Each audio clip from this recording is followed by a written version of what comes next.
95 news ఇప్పుడు app లో కూడా మీ ముందుకు వచ్చింది.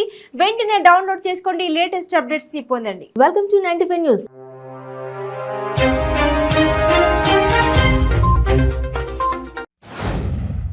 సంచార జాతులు తలుచుకుంటే రాజ్యాలే మారిపోతాయని బీజేపీ రాష్ట్ర అధ్యక్షులు ఎంపీ బండి సంజయ్ కుమార్ అన్నారు. రాష్ట్రంలో ఏ ఒక్క సంక్షేమ పథకాలకు నోచుకొని సంచార జాతులకు కేసీఆర్ ప్రభుత్వం తీవ్ర అన్యాయం చేస్తున్నాయని మండిపడ్డారు. హరితహారం కార్యక్రమంలో భాగంగా నాచారం ఢిల్లీ పబ్లిక్ స్కూల్లో చేపట్టిన కార్యక్రమానికి ఎంపీ సంతోష్ కుమార్ హాజరయ్యి జీపీఎస్ క్యాంపస్ లో మొక్కలు నాటారు. పర్యావరణ పరిరక్షణ కోసం ప్రతి ఒక్కరు మొక్కలు నాటాలని విజ్ఞప్తి చేశారు. మంత్రి బొత్స సత్యనారాయణ పిఏ ఇంట్లో చోరీ జరిగింది. విజయనగరంలోని ఉడా కాలనీలో పిఏ కుటుంబం నివాసం ఉంటోంది. ఈ నెల 16న కుటుంబ సభ్యులు విశాఖ వెళ్లారు. ఇంట్లో ఎవరూ లేరని పసిగట్టిన దొంగలు తలుపులు పగలగొట్టి బీర్వాలోని ₹1,00,000, తులం బంగారం, ఆభరణాలతో పాటు వెండి వస్తువులు అపహరించుకుపోయారు.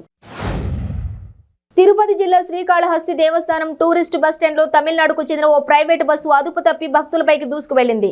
ఘటనలో అదే బస్సులో దర్శనానికి వచ్చిన ధర్మపురికి చెందిన పేరుస్వామి మృతి చెందారు. మరో ఇద్దరు మునియప్ప, కామరాజు గాయపడ్డారు. ఆదిలాబాద్ జిల్లా ఆర్టీసీ డిపో ముందు నిరంజన్ అనే డ్రైవర్ పెట్రోల్ పోసుకుని ఆత్మహత్యకు ప్రయత్నించాడు. స్థానికులు స్పందించి అడ్డుకోవడంతో ప్రాణాపాయం తప్పింది. ఖమ్మం జిల్లా చింతకాని మండలం నామవరంలో పెళ్లి వేడుకలో ఇరు వర్గాల మధ్య ఘర్షణ నెలకొంది. కర్రలు, రాళ్లతో దాడి చేసుకున్నారు. ముగ్గురికి గాయాలయ్యాయి. క్షతగాత్రులను వెంటనే ఆసుపత్రికి తరలించారు.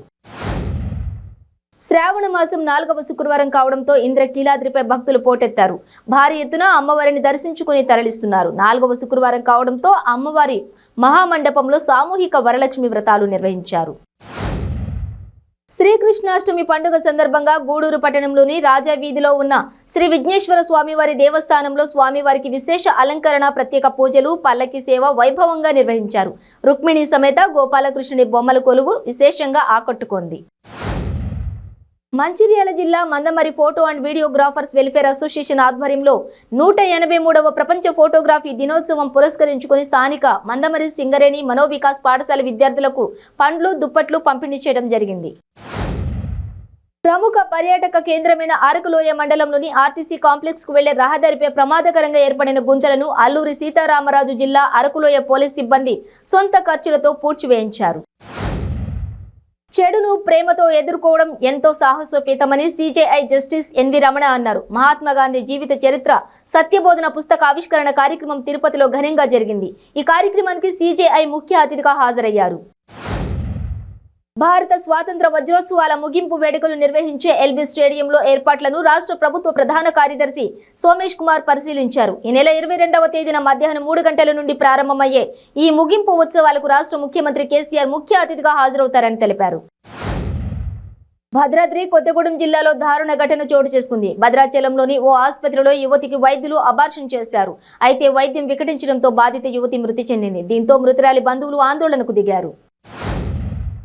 కోరుట్లలో జరిగిన బీజేపీ మీటింగ్ లో నాయకులు చేసిన చిల్లర వ్యాఖ్యలను తీవ్రంగా ఖండిస్తూ మెట్టుపల్లి పార్టీ టీఆర్ఎస్ కార్యాలయంలో ఆ పార్టీ నాయకులు ప్రెస్ మీట్ ఏర్పాటు చేశారు. ఓ మహిళ న్యూడ్ వీడియోతో వేధింపులకు గురి చేసిన 2 వ్యక్తుల్ని మచిలీపట్నం దిశ పోలీసులు అరెస్టు చేశారు. రాజమండ్రికి చెందిన ఓ మహిళ తన వ్యాపారం అవసరాల కోసం ఫైనాన్స్ వ్యాపారి హన్సుకుమార్ని కొంత నగదు అప్పు అడగ్గా అతను న్యూడ్ వీడియో కాల్ చేసి ఇస్తానని చెప్పడంతో దీంతో ఆ మహిళ తప్పని పరిస్థితిలో న్యూడ్ వీడియో చాట్ చేసింది. కాకినాడ జిల్లాలో ఓ యువతి అదృశ్యం కలకలం రేపుతోంది. నీలపల్లికి చెందిన యువతి 5 రోజులుగా కనిపించడం లేదంటూ తల్లిదండ్రులు కోరంగి పోలీసులకు ఫిర్యాదు చేశారు. అయితే సూసైడ్ నోట్, వీడియో క్లిప్ను స్వాధీనం చేసుకున్నారు. కాకినాడ జిల్లా కొత్తపల్లి మండలం ఉప్పాడ గ్రామ సచివాలయంలో చోరీ కలకలం రేపింది. సచివాలయంలో ఎవ్వరూ లేని సమయంలో దుండగులు ప్రవేశించి చోరీ చేశారు. సుమారు ₹2 లక్షల నగదు చోరీ చేసినట్లుగా తెలుస్తోంది. ఏలూరు పట్టణంలోని శ్రీ కాశీ విశ్వేశ్వర కళ్యాణ మండపంలో AgriGold customers and agents welfare association ఆధ్వర్యంలో రాష్ట్ర స్థాయి రౌండ్ టేబుల్ సమావేశం నిర్వహించారు. ఈ సమావేశంలో జనసేన, కాంగ్రెస్, సిపిఐ, సిపిఎం, లోక్ సత్తా పార్టీలు పాల్గొన్నాయి. పొలం వద్ద ఒంటరిగా ఉన్న వృద్ధురాలి మెడలోని బంగారు గొలుసును లాక్కెళ్లిన ఓ దొంగను గ్రామస్తులు పట్టుకుని దేహశుద్ధి చేశారు. ఈ ఘటన శ్రీ సత్యసాయి జిల్లాలో జరిగింది. జిల్లాలోని కదిరి మండలం మల్లయ్యగారిపల్లి గ్రామంలో ఓ పొలంలో ఒంటరిగా ఉన్న ఆదిలక్ష్మమ్మ అనే వృద్ధురాలు మెడలోంచి బంగారు గొలుసును లాక్కుని పరిగెత్తాడు దుండగుడు. తిరుమల శ్రీవారిని సుప్రీంకోర్టు ప్రధాన న్యాయమూర్తి జస్టిస్ ఎన్వి రమణ దర్శించుకున్నారు. కుటుంబ సమేతంగా వచ్చిన ఆయనకు ఉప ముఖ్యమంత్రి నారాయణస్వామి, టీటీడీ చైర్మన్ వైవి సుబ్బారెడ్డి స్వాగతం పలికారు. అనంతరం సిజేఐ కుటుంబం శ్రీవారిని దర్శించుకుంది.